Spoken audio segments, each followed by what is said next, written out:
السلام علیکم زمارونو څنګه خیر خیریت دی فرحان افریدی خبرې کوم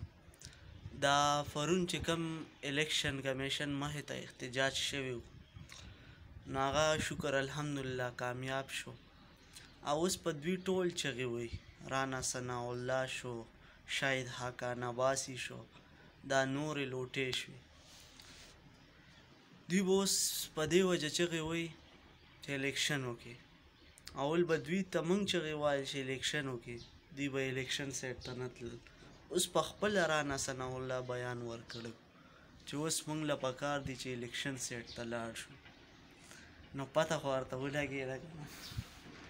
ده چې پرون هغه احتجاج ویلې ده نو ده ته پته ولګېده پی ټي آی ټایګر فورس دوی سره نشي کېدی او انشاءالله تعالی رانا ثناء الله ته به څه زموږ لاره بنده کې په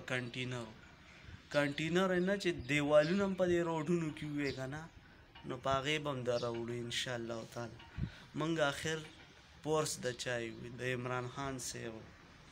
چې ټوله دنیا باندې هغه یو راج کړی دی راج او اوس هم خلک په هر یو ملک کې یادوي زه به تا ته صرف یو خبره وکړم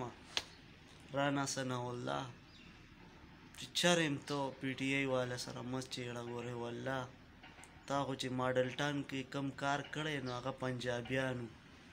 ماډل ټاون کې دا پښتانه دي پښتانه زوړن به دي کې صحیح ده که نه دا ماډل ټاون والا پنجابیان نه دي دوی به دې زوړن کې زوړن دی او بله خبره دا ده چې تا ته یو لس پیرې مونږه پویم کړې او بیا دې هم پویومه چې چرم عمران خان سره پنګه ماله ورې نه به ته او نه به وزیر داخلۍ صحیح ده که نه ته عمران خان سره پنګه هلې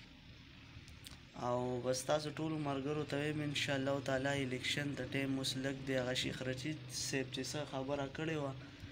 نو هغه کامیابه شوه مکمله طور باندې او خبره کامیابه شو انشاءالله تعالی موږ ته به همیشه کامیابي څنګه چې په پنجاب کې موږ ته 15 سیټونه میلاو شو نو دا خو د پی ټي آی نه نمبر 1 کامیابي دا ده